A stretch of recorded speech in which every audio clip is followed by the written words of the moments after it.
तो दोस्तों शुरुआत करते हैं आज की वीडियो। आज हम एक्सप्लेन करेंगे एक कोरियन ड्रामा जिसका नाम है द किल इट।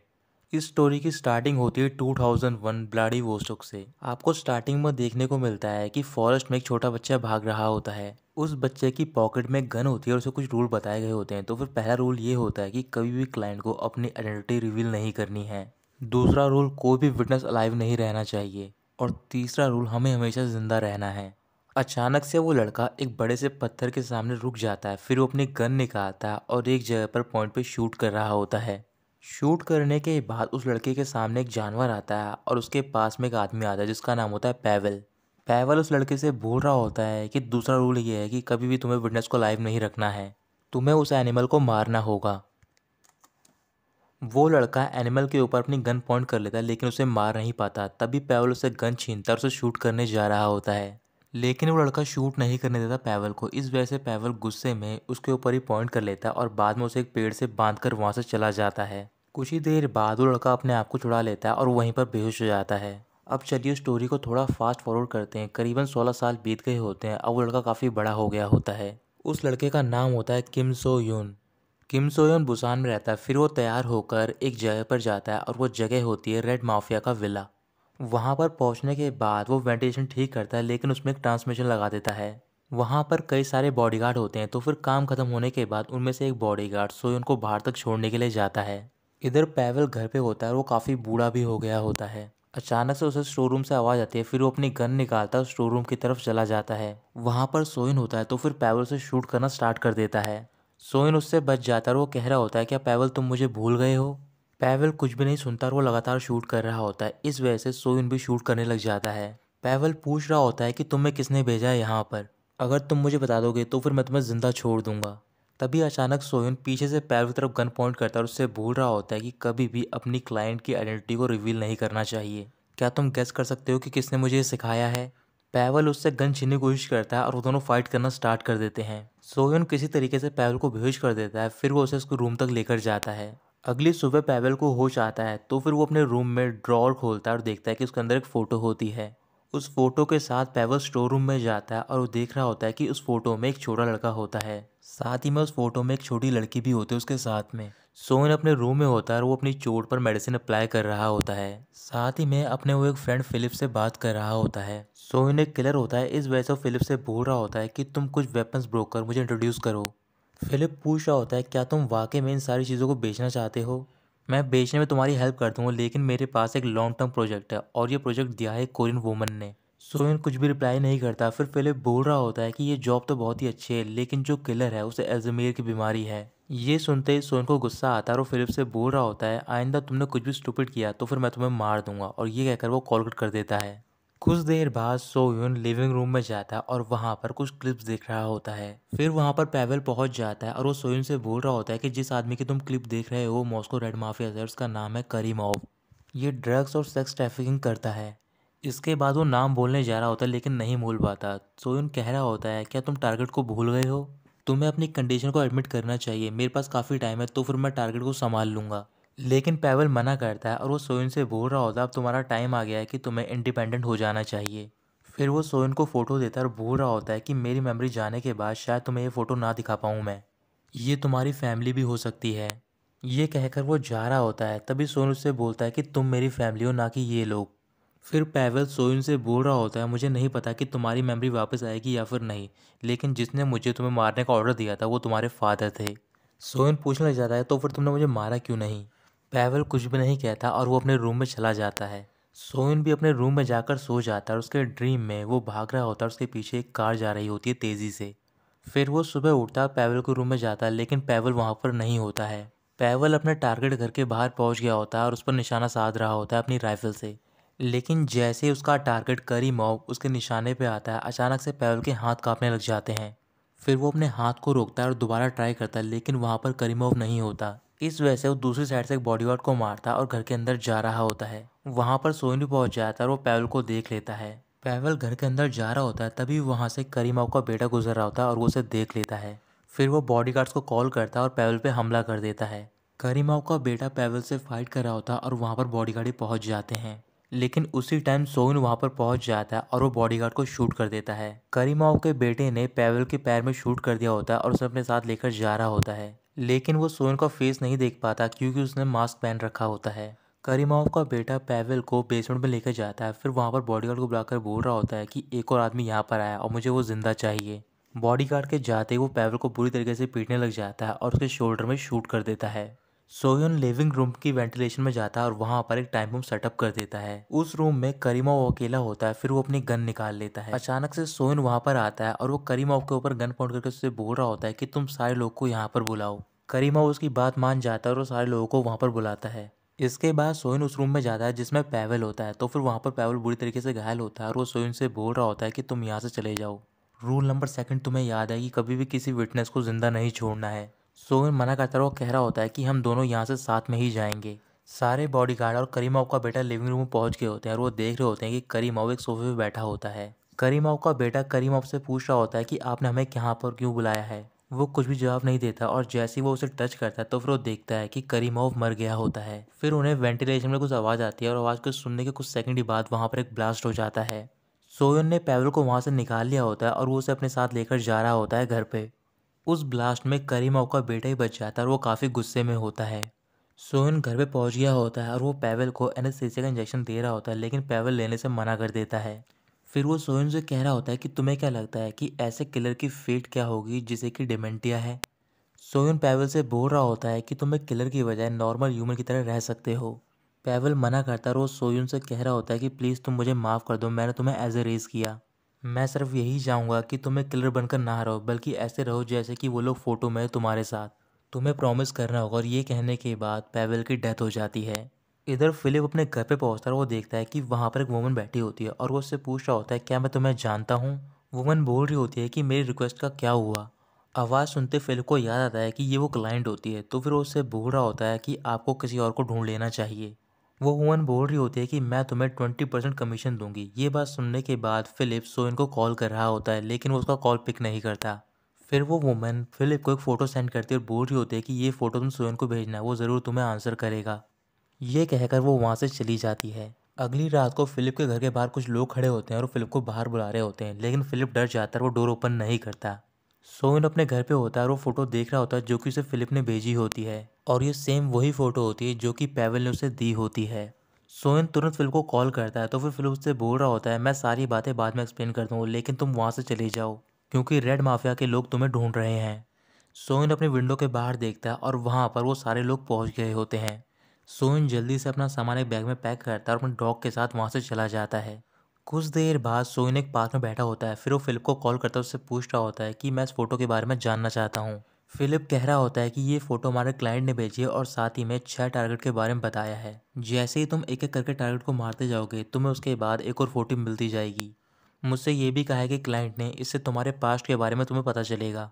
अब करीबन 2 साल बीत गए होते हैं। सियोल में फॉरेस्ट की क्लिफ पर एक आदमी होता है और वो किसी जानवर को शूट करने जा रहा होता है। तभी क्लिफ की दूसरी साइड से सोइन वहां पर पहुंच जाता है और वो उस आदमी को रोप से नीचे गिरा देता है। फिर सोइन भी नीचे जाता है और उस आदमी के कान में एक इंजेक्शन लगाकर वहां से चला जाता है।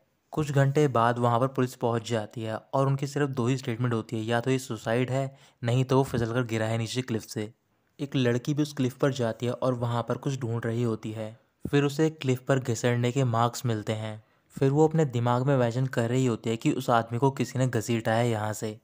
इसके बाद वो क्लिफ के नीचे जाती है, तो फिर वहाँ पर ऑफिसर से पूछ रहा होता है कि आप कौन हो।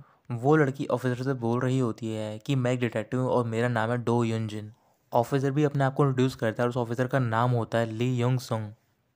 यूनियन पूछ रही होती है कि तुम्हें यहाँ पर क्या मिला है, तो फिर यूनसंग बोल रहा होता है कि हमें कुछ भी स्पेशल नहीं मिला है, लेकिन जो आदमी मरा है डेयोन, माना जाता है कि वो हमेशा हंटिंग करने से पहले ड्रग्स का यूज़ करता है।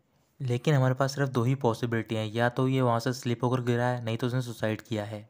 यूनियन बॉडी के पास जाती है और वो देख रही होती है कि डोयन की आंखें खुली हुई होती हैं। यूनियन कह रही होती है इसे देखकर लगता नहीं कि किसी ने इसे बिट्रे किया है। कुछ ही देर बाद वहाँ पर एक और ऑफिसर पहुँच जाता है, उसका नाम होता है पार्क संग हो। वो थोड़ा यूनियन से रूडी तरीके से बिहेव कर रहा होता है। फिर यूनसंग यूनियन से बोल रहा होता है कि ये ऐसे ही बिहेव करता है अपने सीनियर से। इसके बाद यूनजन उन दोनों से बोलती है कि तुम्हें इसके बारे में पता लगाना है कि इसने पिछले साल तक क्या क्या किया है और यहाँ पर आसपास के लोगों से ही पूछताछ करनी है। ये कहकर वो जा रही होती है, तभी वो रुक जाती है और वो युनसंग से कह रही होती है कि तुम इसकी बॉडी को क्वांग जुन के पास भेजना, मैं उससे बात कर लूँगी। फिर युनजुन वहाँ से चली जाती है। जब वो रास्ते में जा रही होती है तभी उसे वहाँ पर एक कैमिनो दिखाई देती है। उस कैमिनो के पीछे एक आदमी होता है और जिसकी जैकेट पे लिखा होता है प्रोटेक्टिंग वाइल्ड लाइफ। फिर वो साइड में देखती है कि वहाँ पर एक घायल डियर का बच्चा पैदा हुआ होता है। फिर वो उठकर वहाँ से जा रहा होता है। तभी युनजुन अपनी कार से बाहर निकलती है और उस लड़के से बोल रही होती है कि मैं तुम्हारी हेल्प करती हूँ। वो उससे इंजेक्शन लेती है और डियर को मार देती है वहीं से फेंक कर, एक डार्ट की तरह। वो डियर वहीं पर बेहोश हो जाता है। वो लड़का डियर को चेक करने के लिए जाता है और वो लड़का और कोई नहीं बल्कि सोयन होता है। युनजन भी डियर के पास जाती है और अपने स्कार्फ से उस डियर के फेस को कवर कर रही होती है, लेकिन सोयन वो स्कार्फ हटा देता है। फिर वो डियर को एक केज में रख के अपने कैमरे में रख देता है। युनजन गुस्से में सोयन के पास जाती है, उससे बोल रही होती है कि मैंने तुम्हारी हेल्प की है, क्या तुम्हें थैंक यू नहीं बोलना चाहिए? कम से कम तुम माफ़ी तो मांग सकते हो। सोयन उसे थैंक यू बोल देता है, लेकिन युनजन अभी भी गुस्से में होती है। फिर सोयन देख रहा होता है कि युनजन का जो स्कार्फ होता है उस पर ब्लड लगा हुआ होता है। फिर वो उसे स्कार्फ ले लेता है और अपना कार्ड देकर बोल रहा होता है कि तुम इस पर कॉल कर देना। युनजन वो कार्ड लेती है और वहाँ से चली जाती है। कुछ देर बाद वो स्टेशन में होती है और वहाँ पर सारे ऑफिसर मीटिंग में होते हैं। युनजन वहाँ पर ड्रैगिंग मार्क्स से कुछ पिक्स दिखाकर बोल रही होती है कि वो आदमी फिसल कर नहीं गिरा है। साथ ही में डेयन के पैर पर रोप्स के मार्क्स भी मिले हैं। इससे ये पता चलता है कि जो कल्प्रिट है उसने डेयन के पैर में रस्सी बांधी है और उसे नीचे खींचा है। लेकिन जब डेयन नहीं मरा तो फिर उसने डेयन के कान में एक कैडोकोलिन का इंजेक्शन भी लगा दिया। चीफ युनजिन से पूछ रहे होते हैं क्या तुम्हारी नज़रों में कोई सस्पेक्ट है? तभी युनजिन एक नोटबुक की फ़ोटो दिखाती है। वो नोटबुक 9 साल पुरानी होती है और जिसकी वो नोटबुक होती है वो एक रिपोर्टर होता है, उसका नाम होता है मिन्युक। युनजिन सबसे कह रही होती है कि शायद आपको याद होगा कि जिस आदमी के नाम इस नोटबुक पे लिखे थे वो सारे मर चुके हैं। ली सांगपिल और फायर चीफ की 16 महीने पहले ही डेथ हुई है। किम कॉम जू जो कि एक गैंग लीडर था उसकी 13 महीने पहले डेथ हुई है। जितने भी सस्पेक्ट थे वो सारे लैक ऑफ एविडेंस की वजह से छूट गए। लेकिन इस केस में सारे एक विक्टिम से मिले थे, कोई भी मर्डर फाइंड नहीं हुआ हमें।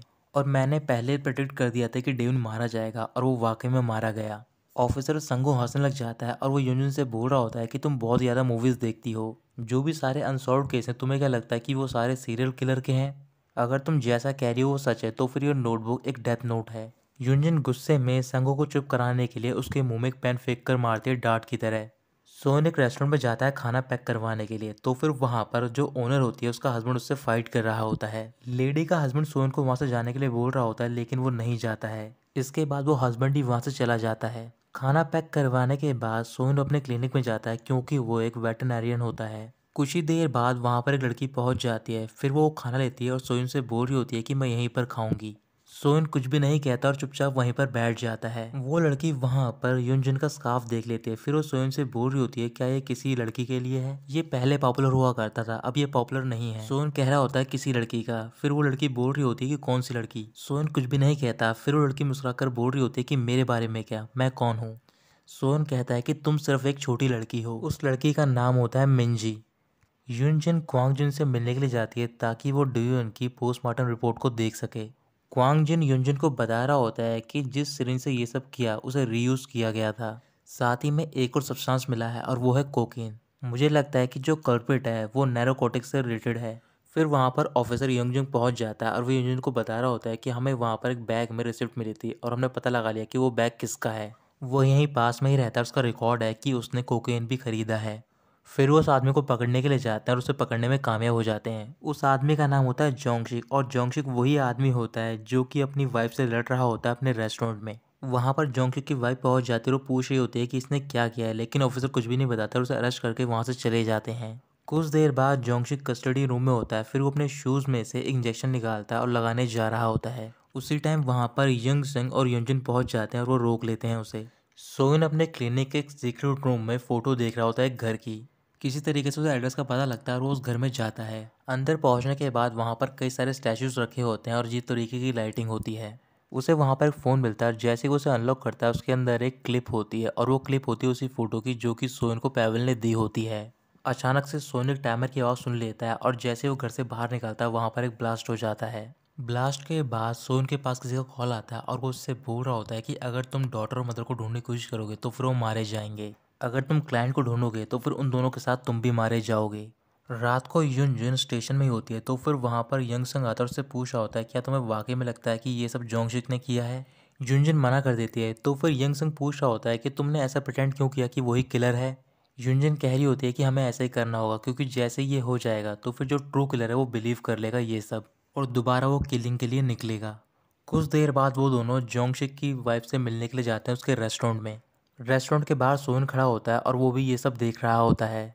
अगली सुबह यूनजन एक आदमी के साथ जाती है और वो आदमी उसे एक बिल्डिंग दिखा रहा होता है, लेकिन उसे कोई भी नहीं मिलता। फिर वो आदमी यूनजन से बोल रहा होता है कि जो ओनर इस बिल्डिंग की वो शायद स्कूल में होगी। यूनियन कह रही होती है क्या वो ओनर टीचर है, तो फिर आदमी मना करता है और बोल रहा होता है कि जो ओनर है वो एक हाई स्कूल सीनियर है। मुझे उसके बारे में पता तो नहीं है लेकिन मुझे लगता है कि वो एक ऑर्फन है। फिर यूनियन के पास किसी का कॉल आता है और वहाँ से वो चली जाती है। रात को वो एक रेस्टोरेंट में क्वांगजुन से मिल रही होती है, उसके साथ ड्रिंक कर रही होती है। क्वांगजुन यूनियन से बोल रहा होता है कि तुम इस केस को सीरियस ले रही हो मिन्यूक की वजह से ना। यूंजन कुछ भी नहीं बोलते। फिर क्वांगजुन बोल रहा होता है तुम्हें पता है कि युग को मरे हुए कई साल हो गए हैं, मैं भी उसके डेथ के ट्रुथ को रिवील करना चाहता हूँ। यूंजन कहने लग जाती है कि वो रिवील करने के लिए हमें उस लड़की को ढूंढना होगा, वो सोल विटनेस थी उस केस की। आज से 9 साल पहले मिन्यू की डेथ होती है और वहाँ पर एक सोल विटनेस होती है छोटी लड़की। उस लड़की के सर पर एक मार्क भी होता है स्टिचेस का। इधर मिंजी अपने घर पे होती है और अपना फेस वॉश कर रही होती है। फिर वो अपने फोरहेड में से हेयर को साइड करती है और वहाँ पर एक स्टिचेस का मार्क होता है। थोड़ी देर बाद यूंजन कहीं जा रही होती है तभी अचानक से वो अपनी कार रोक लेती है। सोन अपने क्लिनिक में होता है और उसके पास अपने नेक्स्ट टारगेट की फोटो आ जाती है और वो फोटो होती है यूंजन की। इधर रोड पे यूंजन अपनी कार से बाहर निकलती है और वो देखती है कि साइड में एक कैट घायल हो रखी होती है। फिर वो कैट को अपनी कार में रखती है और वहाँ पर सोन का कार्ड देख रही होती है। सोन अपना क्लिनिक बंद करके वहाँ से जा रहा होता है तभी वहाँ पर यूंजन पहुँच जाते है उस कैट के साथ। तो दोस्तों यहीं खत्म होता है ये पार्ट।